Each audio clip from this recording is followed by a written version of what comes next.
Well, I understand the lady with no arms is changing signs. She is. Venus, the planet of love, is on the move. Not only can you see her after sunset in the evening sky, but she's leaving the very loquacious and airy sign of Gemini and going into the earthy water, the water sign of Cancer. And so wherever Venus is the lesser beneficent, bestows good things wherever it goes. They don't last forever.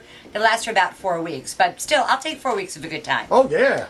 So for Tauruses, it's going to be in their third house of day-to-day living. So for Taurus, it is short distance, short duration travel for pleasure, which means either take somebody you love with you or, cut one out of the herd after you get there, that kind of thing.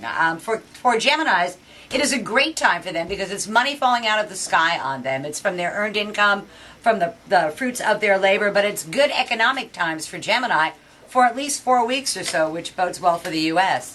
Venus has gone into the sign of Cancer, so for Cancers, they finally feel the love. They've had a very difficult time, Cancers, the last 4 weeks or so, and now with Venus going into their sign for the first time in 14 months, they genuinely feel the love, both in a personal sense and in a professional sense. So things go very well for Cancers. They attract both who and what they need.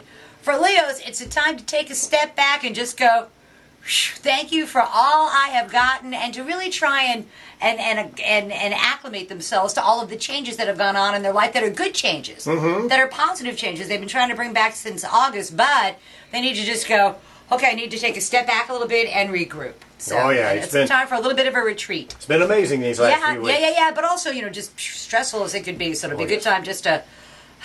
Okay. For Virgo, it's time to reach for the brass ring through the help of your well-placed female friends rather than male friends. And this is a time for Virgos to achieve a long-standing hope, wish, goal, or objective. And it has something to do with surrounding homes. I don't know what it is, but it's got something to do with surrounding homes.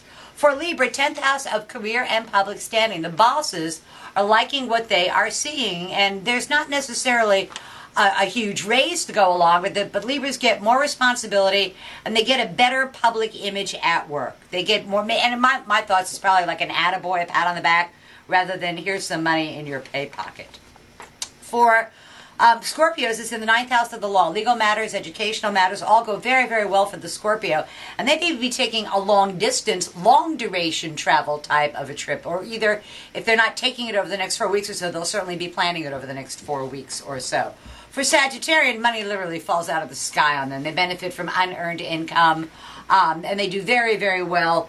And something new comes to light over the next 4 weeks or so that helps the Sagittarian heal from a wound of their psyche.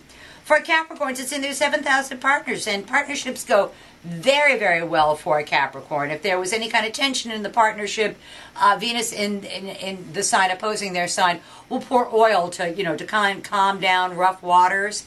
And they get a big time attaboy or a pat on the back or professional recognition of some kind. For Aquarius, 6th house of work and responsibility, work goes very, very well for Aquarians. Work opportunities go well for them. And they get to expand the scope of what it is that they do. There's no more money to go along with it, but they have a better time doing the job that they're doing.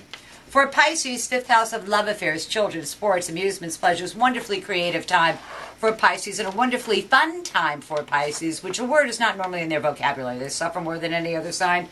But the next 4 weeks or so, lots of singing, dancing, and laughing for Pisces. And then for the last sign for Aries, it's in their 4th house of home, and they get to clean things up at home, straighten things out at home, and either beautify their home or solidify their home or buy a new home, even if they're not planning on living there right away. But it has to do with finding peace and harmony at home. So that's tomorrow's news today for the 12 signs of the zodiac, with Venus, the planet of love, entering the sign of Cancer for the first time in 14 months. Woo, sounds good to me. Good stuff happening. Go Bolts. Hey, see you next week. Always a pleasure.